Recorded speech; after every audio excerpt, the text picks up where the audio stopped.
my friends, we're going to try this again. This is actually be my fourth attempt at doing a video on this particular subject using AI. And I'm still not 100% sure if the sound is working as good as it would like to be. I almost can't hear it at all when I replay it back on this iPad, even with the earbuds, or this pad, even with the earbuds on it, which is kind of sad. When I plug it into the stereo system in the truck, it's a little bit more legible. It's like the laptop at home. I spent part of 4 hours last night with Mark trying to help out a little bit, trying to figure out how to get my this Apple computer to let me access the Apple Store, and then it turns out that the iMovies program that's available will not run on this older system. So I've had a deuce of a time trying to find a way to download an older version of it to it without having access, because it says it has access to my home network, but it won't let me log on to anything except a bastardized version of Facebook. Something about I don't know, an unsecured network, or I don't know. And I'm not an Apple guy. I've never used Apple before. Let me rephrase that. I used it very, very briefly in high school in the 80s, and so that tells you how long ago. And it's as good as not having used it at all. So it's one of those things where you just got to kind of what the hell are we going to do here?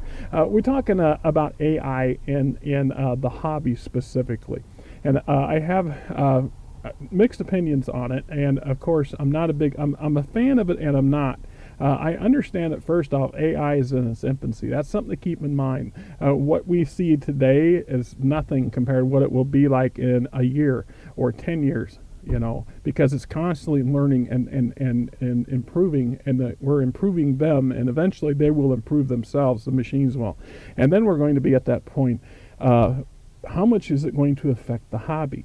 Well, from the player perspective, from the game master perspective, anything that gives us a tool that will relieve the amount of work that goes into creating and crafting a campaign is always a good thing, within reason. I mean, there are players, there are GMs who really love that part of the thing. That's part of the fun for them, is crafting the environment that you and your friends are going to play in.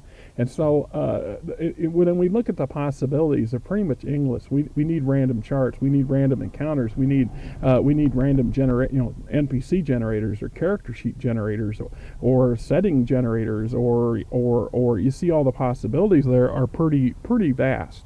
The same thing with the idea that video games in general, will become even more interactive and more intuitive, because they will include AI that will learn your preferences and how you want to play. There are some downsides to that, though, because we already live in a society where we have several generations of younger people that are struggling with the social aspects of just being a member of society because of isolation and all the wonderful technology like our cell phones that have increasingly put distance between us physically.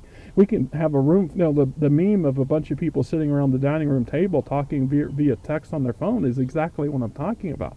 So if you talk about having, a virtual tabletop where a machine, an artificial intelligence is running the show, well, that may be fun, but there's still some limits and constraints to it. It's still a version of a sandbox, and it'll be a while before AI will be able to mimic human beings' ingenuity and clever thinking and out-of-the-box thinking, and sometimes our silliness or our willingness to go against all the odds. That's like Han Solo yelling at C-3PO, "Don't tell me the odds." Well, there's a reason why he says that.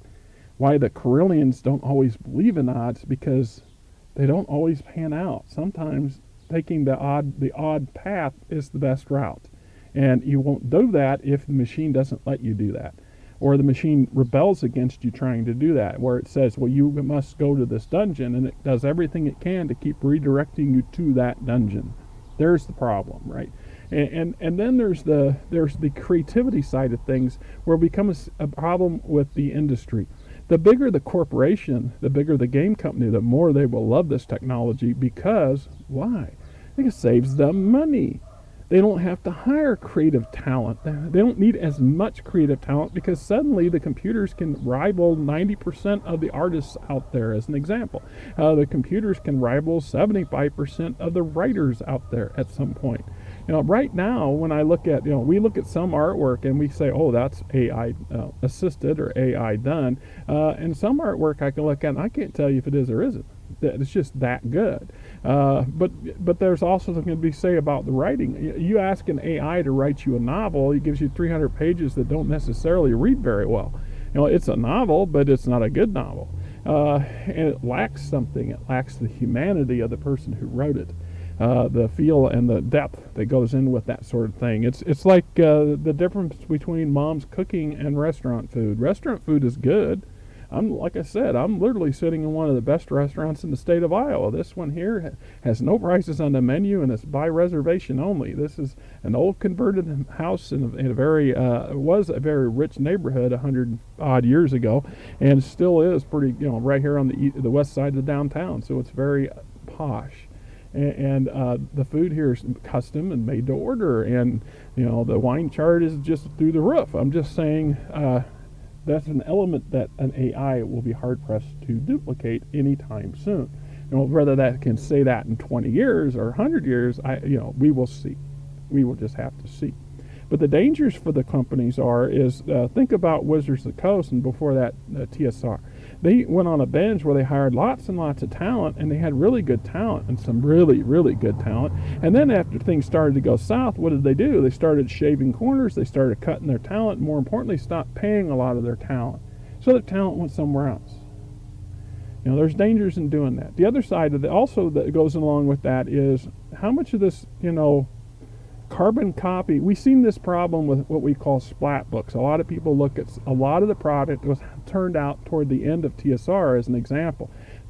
Vast volumes of stuff that was canked out. And we even see that, in a lot today with some of the products at Wizards of the Coast. We just put so damn much stuff out. It was a running game. Once again, I was out at JCB Hobby last week, and here I picked up this book here, and it is half the price of what it was brand new. And guess what? This is literally a brand new book. And this is Out of the Abyss, which is this is a freaking module, for God's sake. This is huge. But I got it half price because they're already cleaned the shelves off. Jay's got no more D&D stuff that isn't the latest generation stuff. They don't have a huge selection in the first place, never had. I have to go out to Mayhem for that. Mayhem would still have these. This is how I know the price. The Mayhem's still selling these for $49 or something like that. So I mean, I got a good deal on it. That's the only reason I would have bought it. But at what cost, at what price to the industry when you shut the doors on all the creative talent? But more importantly, where does most of that creative talent come from? Most of that creative talent comes from you guys, from the fan base, from people who grew up with this stuff, who love it so much they want to contribute in some way. And if they can't find an outlet to do that, they will find their own ways, or they'll join other companies, smaller companies. There's the danger, for the company's bottom line, for the big company's bottom line, and it always will be. WotC gets too big for its britches, and Hasbro has grandiose ideas. Well, so did TSR, and look what happened to TSR. And at the end of the day, Hasbro can shelve the damn D&D franchise, and 20 years from now sell it to somebody else, and guess what? Somebody else will buy it and start making more content for it. I mean, because that's all you have to look is BattleTech. Catalyst is in its fourth corporate entity. Now, if you look at FanPro it was different from WizKids. They weren't the same company. They had different components of the same front, and they kind of worked together, but they were different. So, how will AI affect the industry in the long run? I think it will improve things. It will definitely assist things. There's plenty of artists that tell you that I can do even better work when I have a computer helping me, right? There's a difference between doing artistic talent on a computer. And I know this firsthand. So when I write things, I have a better time in the old days of handwriting everything out because it's a slower process and it lets your mind percolate and think. Where you're on the computer, you're trying to worry about your keystroke and spelling and all this other crap. Well, I learned a long time ago in my writing. This comes up occasionally when you see my print stuff. You'll see a typo. And that typo is because I'm about getting the product on the screen. I didn't give a damn about the details of things like grammar, punctuation. That's what the computer's for. So sometimes the computer misinterprets my spelling and vice versa, and that causes some problems. So, I think that, first off, artificial intelligence is here.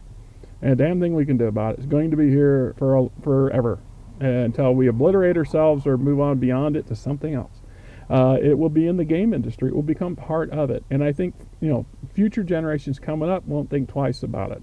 A lot of us that have been around a long time, we balk at stuff as we get older. Now you kind of understand, hey, old guys, old ladies, because I'm in your category, you're getting the idea. We're starting to understand where our grandparents and our parents' thought processes came from when they got older and stuff like that. I'm just saying, right? Till next time, I'm Rick. You're not.